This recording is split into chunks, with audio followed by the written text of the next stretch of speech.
Welcome to the front room, everybody. I'm Ant Dog. I'm real excited about today's show, so thank you for watching. We're going to start a new project called SteamBot. I think I'm going to call it SteamBot. We'll see if it sticks. But it's my first real project on camera. I've done some practice stuff, 3D printed a few projects and did them on camera to learn how to work the cameras and the software editing and whatnot, and learned a few things and whatever.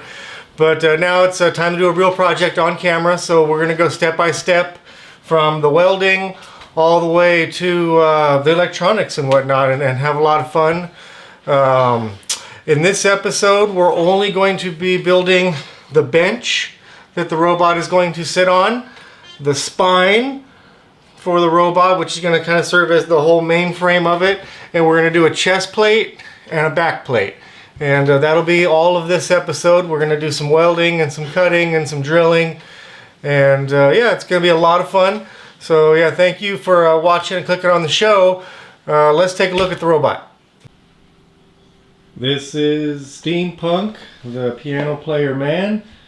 I've just been calling him SteamBot. I don't know if that's the official name. We'll see what sticks. But this is going to be the first project I'm really doing on camera for you guys. I'm pretty excited. I know piano playing robots have been done, but never from the scrapyard. This is going to be all made out of local scrapyards, from the automotive scrapyards to the metal scrapyards.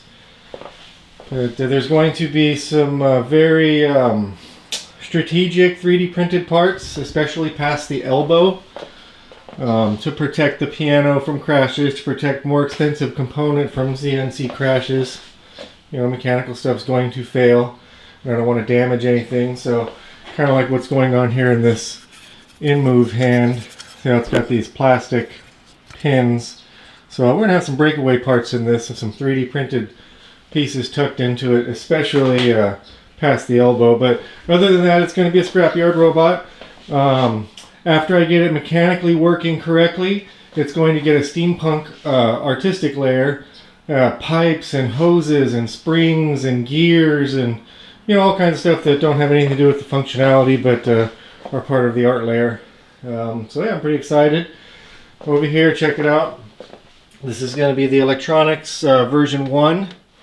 You know, the main deal is going to be the Arduino Mega. That's the microcontroller. It will have everything programmed into it, especially in the first version, all the coordinates and timing to play a song. You simply could just use one of the pins here and put a push button out here and get it to, you know, start its script and make a song play. But I wanted to take it a step farther, and I went ahead and added this NVIDIA Nano. In the first version, we'll simply just be using it as a host computer to program the Arduino. You know, it'll be nothing more than just a host to just program it and, you know, to tell it to do its thing, since I'm not going to bother putting a little button. But for the most part, you simply could just put a little button and hit it, and this thing would just know, you know, do my thing, and it would play a song, or whatever song you play. If you put 10 buttons, you could have 10 different songs. But in the next version, I'm looking forward to using this and trying out some computer vision and seeing if we can't get a really simple algorithm to take a very simple piece of music and look at it with computer vision, translate it into a file, and then fire said file over to the microcontroller, the Arduino, and then have it play it out. Just like you know, a printer would work. If you're printing a document at home, your computer would make up the file, then fire it to the printer, and the printer then would produce the file, you know, run its thing. So something like that in the next version. First version, though, we're going to just most basic program the Arduino, all the X and Y, Z coordinates and the timing, and start real simple, and then we'll grow into something more advanced, like trying out some computer vision tactics and AI. Here we got drivers. There's just 2 on here now. Later there's going to be a lot more. These are stepper drivers for driving the stepper motors. And then another driver that's tucked in this box is right here. That's a servo driver for like RC style servos that can drive 16 servos. And so if I'm using servos in the fingers or wrists or whatever, that'll drive that. So, you know, it'll all work out pretty good as far as drivers go. I should have tons of space. This whole assembly is going to go underneath the bench. And yeah, so this is the first look at the first project.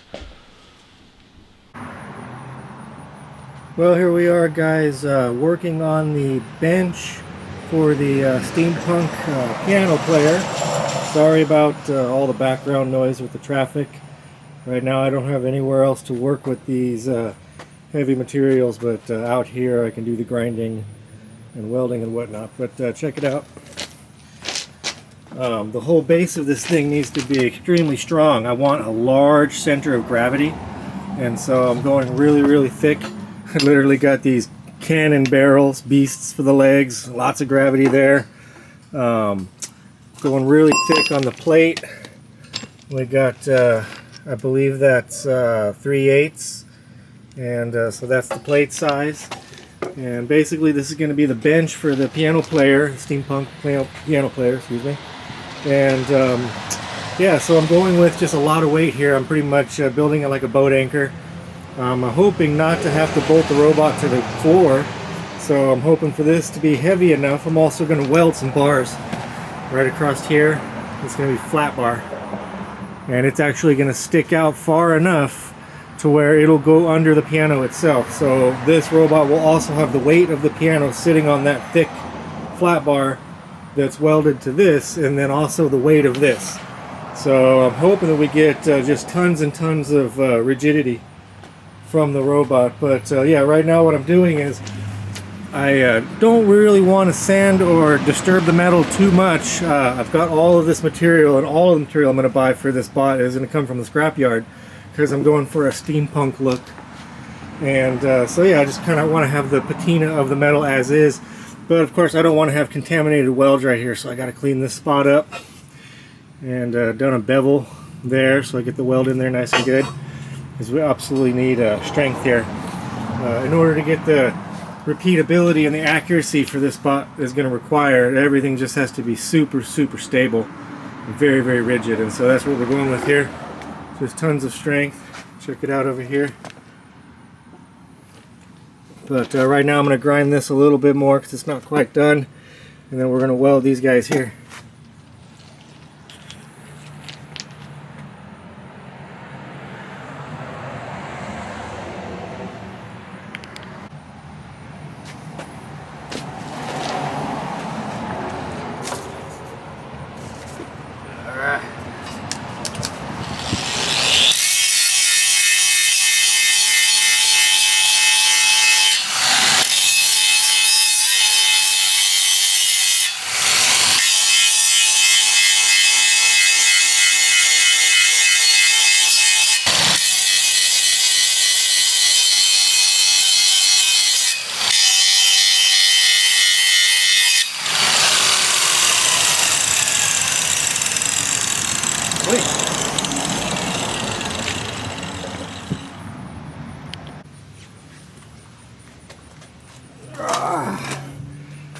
Welder cord.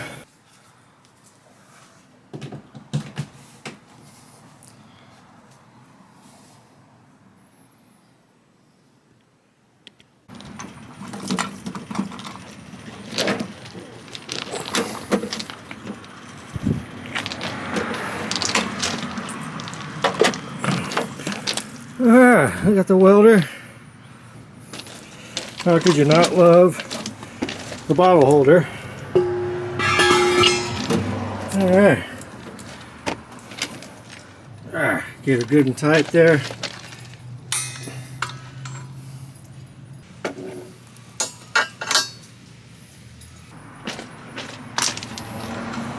There's a little cracky crack there.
Hopefully that holds. This is actually more of a small portable welder, but it's 220 and it's got a hell of a coil in it, so it burns pretty good. Give it some time.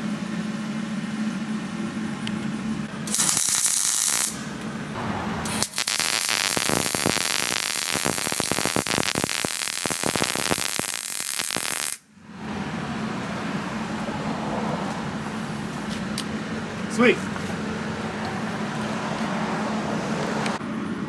Alright, then there was 4. So those are on there. Each one is just slightly crooked in a different direction. I just cut them randomly and set them on there. And so hopefully it looks kind of steampunky when it's done. I barely used a plastic square, as you guys saw, to correct it just a little bit. But yeah. It should be a really, really solid base for the robot. I'm probably going to hit this with some really rough sandpaper, and I don't know, maybe throw some vinegar on it or leave it out in the sprinklers for a week. Something to give it a nice rusted patina. But yeah, there we go with the piano bench for the robot.